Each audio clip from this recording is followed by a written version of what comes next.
The 7 great demon lords have yet to fully unite in the Digimon TCG, frustrating purple players and edgelords everywhere. And if you're like me, you don't really feel like waiting until EX6 for Bandai to give us a functioning Demon Lords deck. So I decided to set a challenge for myself instead. I wanted to build a deck using all 5 of the Demon Lords currently available in the TCG as of BT14. And I'll be honest, while I thought I had the answers right off the bat, this deck ended up becoming my own personal hell. If we're going to build a Demon Lords deck, we're going to have to work with the devils we know and not the ones yet to arrive in the TCG. At present, we have 5 to work with: Beelzemon, Lilithmon, Lucemon, Creepymon, and Belphemon. Each of the Demon Lords have their own unique identities in the TCG, and the distribution of their support has been uneven, to say the least. Beelzemon has the most support and the most well-defined archetype of them all. Beelzemon is all about milling your own deck to basically generate a ton of advantage. When certain cards get milled, they trigger effects, and when you reach certain trash thresholds, you can basically combo off. Lilithmon is the black mage of the bunch, with her abilities focused on recurring player resources, primarily option cards from the trash, and extending plays from there. Lucemon is a targeted nuke for Digimon and Tamers, and he can reduce his play cost at certain trash thresholds. Creepymon puts his own spin on milling cards, either milling your own to cheat Digimon into play, or milling your opponent's deck when your own trash is looking full. And then there's Belphemon, who can become invincible, trash cards to negate attacks, and then awaken into a board-leveling, security-annihilating god of destruction. The 5 Demon Lords share little beyond their color and trash affinity, and only a few cards like BT6 Impmon and BT8 Skullsatamon provide some incidental support for them. So trying to smush them together into one deck is no easy task. But there is a way to pull it off.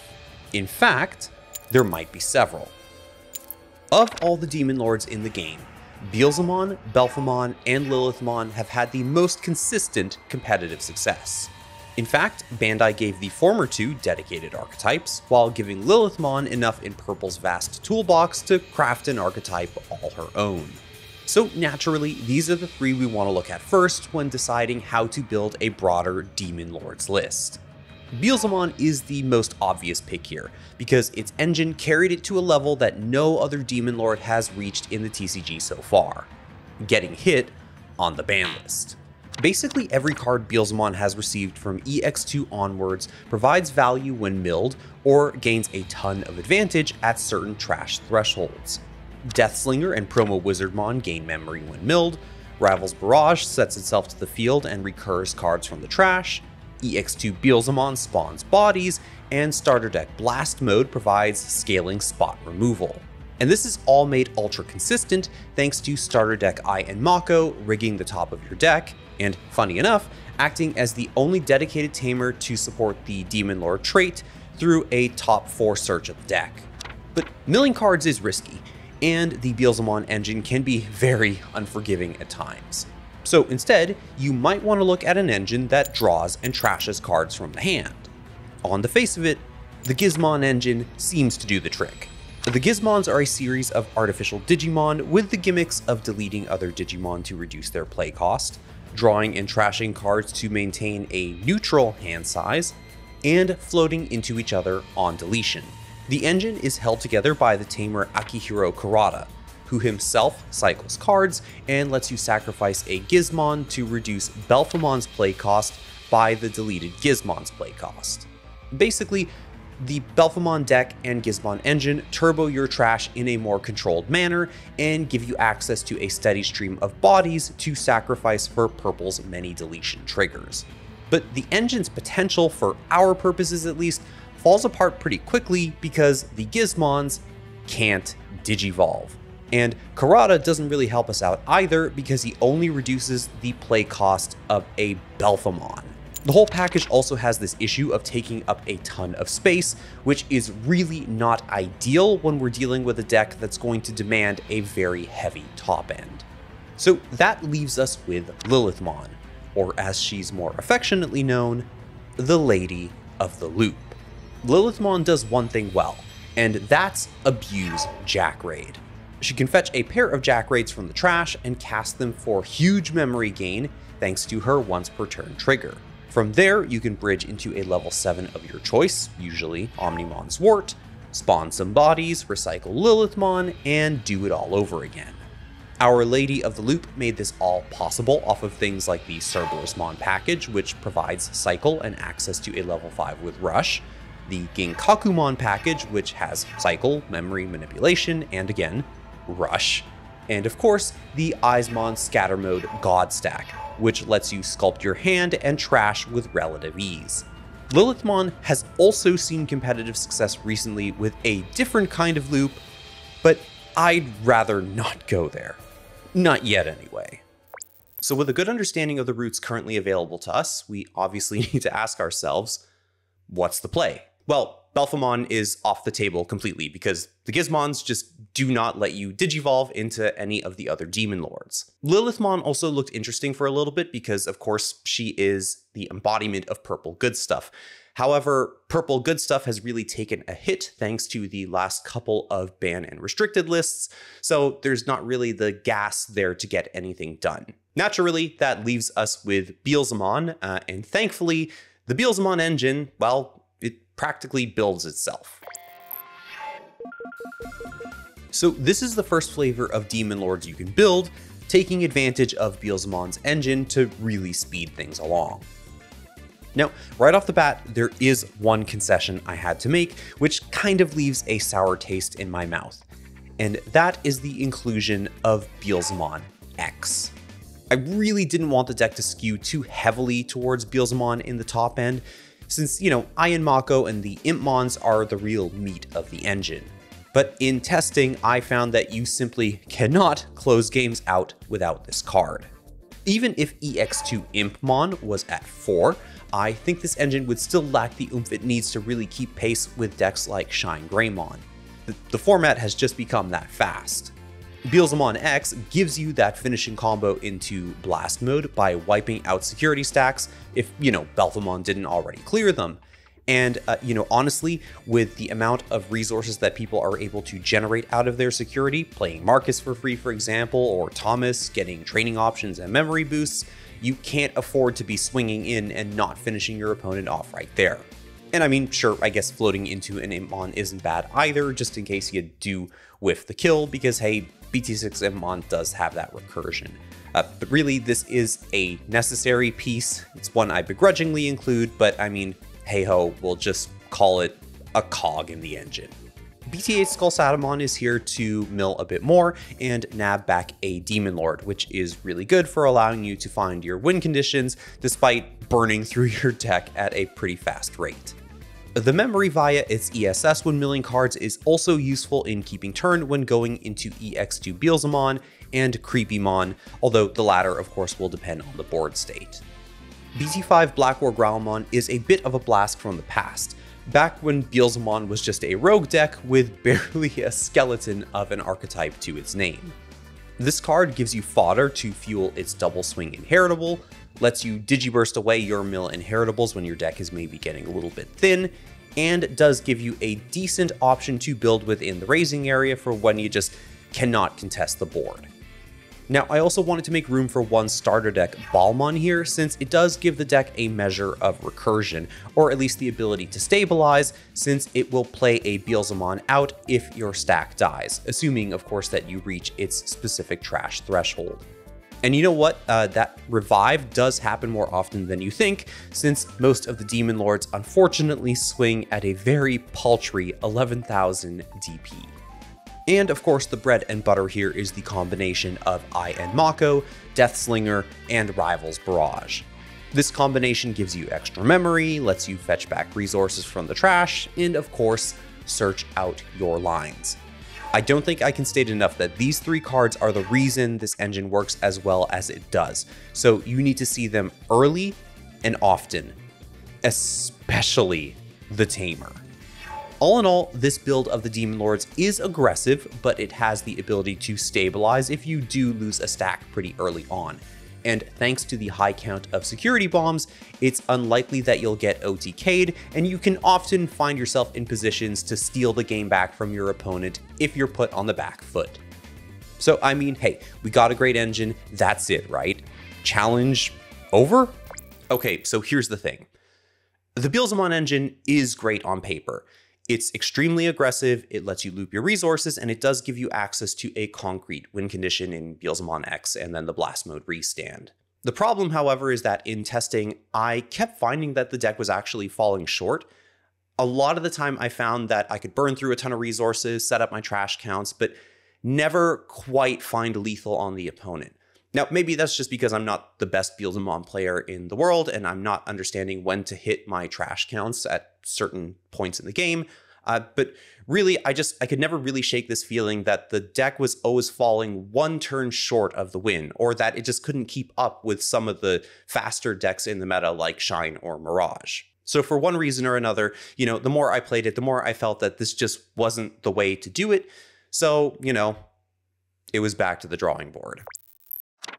When you really look at the competitive history of the Demon Lords, it is easy to think that Beelzemon and Belphemon are the best to build around. After all, Beelzemon warped the meta around it and demanded a ban list, and Belphemon was arguably the best deck of BT13, beating out current degenerate best deck contenders like Shine Greymon and Mirage Galgamon.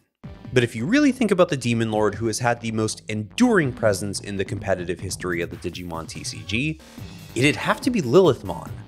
No matter the format, Lilithmon always finds a way to reinvent herself and catch everyone off guard. The loop goes on forever, apparently. And recently, Lilithmon has been crushing players under her heels with her latest take on the loop. Lilithmon-Mill. Basically, the deck revolves around the EX3 and EX4 Guilmon lines, the red-purple ones. And the really important pieces here are EX4 Black Growlmon and EX3 War Growlmon. The former mills 2 from both players' decks on Digivolution, and then fetches back 1 card from the Guilmon line. It also has that recursion as an inheritable, so, double the value. And then we have War Growlmon, who mills 3 from both decks, and if either player has at least 5 cards in the trash, you can spawn a Guilmon from your hand or trash.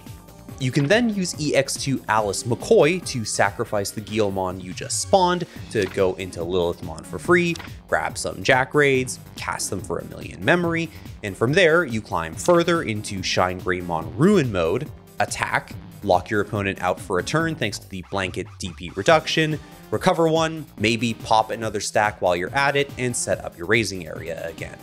Rinse and repeat until you can reach Guilmon and then mill your opponent for game. Now, after making some substitutions and going through a few rounds of testing, I really started to see the potential here. The Guilmon engine gives you a concrete win condition. It doesn't take up a ton of space, and thanks to Alice McCoy, you can easily bridge to any of the Demon Lords on the cheap. Creepymon in particular becomes a valid win condition, allowing you to mill the opponent's deck to ashes after you've basically burned through your own, which, let's be honest, is going to happen a lot. Now, one caveat here, honestly, I hate control decks, and I hate mill decks even more. But, Guilmon is also my second favorite Digimon, and, damn it, a win condition is a win condition. So after grinding it out a bit more, I finally arrived at a list I was happy with. Ladies and gentlemen, I give you Demon Lord Mill, or if you prefer, how to get banned from every sim and scorned at locals.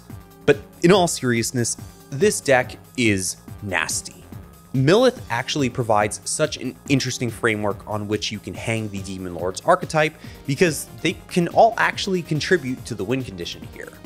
Creepymon is your actual win condition most of the time, translating your own hefty trash count into a swing that decks your opponent out, and he can help by stalling in a pinch if your opponent went wide enough for you to play out Lucemon and obviously blow up something critical to their strategy. Belphemon lets you stall for a turn and burn the opponent's resources while it's in its sleep mode, or, it can awaken and then board wipe them so that you can again buy more time to mill. It's also a decent route to winning the conventional way, though don't expect to do that too often since we are only able to accommodate a 1/1 line. Beelzemon is basically an extender, and I went with the starter deck Beelzemon specifically because when you're at a high trash count, it's able to gain back enough memory when digivolving to, maybe cost 1 or alongside Alice McCoy, even gain you memory back. Basically, whenever Lilithmon isn't available or you don't have enough to really make your jack rates work, he provides you an alternative route to ruin mode. And then there's Lucemon, which as mentioned is a targeted nuke that gets easier to play as your game progresses. Against single stack decks that lack protection, Lucemon can effectively waste an opponent's turn and buy you a little more time to mill someone out. He's also a very convenient bridge to the other Demon Lords if not answered immediately, because hey ho, he's a level 5 and the rest of the cast are level 6s. And then we have Shine Greymon Ruin Mode, our honorary Demon Lord. If you do the combo right, you can apply a blanket minus 10,000 DP to the opponent's board, effectively stopping them from promoting from the raising most of the time and hard playing Digimon to try and maintain some board presence. You're able to recover security, which is really great with all of the option cards and security bombs especially that we play in the list. You casually blow something up at the end of the swing, and you get to refresh your breeding area to keep your mill stacks going on the following turn. You do lose Shine Greymon in exchange for all of that, but obviously I think it is very worth it. All in all, this deck is clunkier than standard Millith. Full transparency, we are doing something a little janky here. But you also have the ability to be way more aggressive than standard Millith. And for me, that makes this deck a bit more interesting to play. And sure, I think we can all agree that Mill is a filthy way to win, but we are playing with literal Hellspawn, so you'll forgive me for playing a little dirty. Okay guys, so basically right as I was finishing up this video, Bandai went ahead and dropped the entirety of the EX6 Demon Lord reveals, like all in one go, basically. And wow, it is bittersweet. It's extra bittersweet actually because my Leviamons just arrived in the mail today and I had been trying so desperately to get this done before Animal Coliseum came out. Now I'm looking at all these reveals and I am really disappointed that they basically just made this Royal Knights 2.0 and they printed it with a level 7 that is just, wow, that is a card. But I think there are some silver linings here. For me personally, it is really cool to see the treatment that the individual Demon Lords got. The new Lucemon Chaos Mode, for example, is just a monster of a card. There are so many things you can do with it. I think it's going to pop up in a lot of decks, which obviously is great for someone who likes to mess around as much as I do. The new Creepymon is cool. I love the blue-purple Leviamon. Belphemon is purple-green for some reason. It is just really, really cool stuff. And the fact, especially, that all of the new Demon Lords have when digivolving and on play effects, yeah, there's some flexibility there. And it gives me hope that at least the more creative deck builders out there will be able to find a more interesting route into this archetype.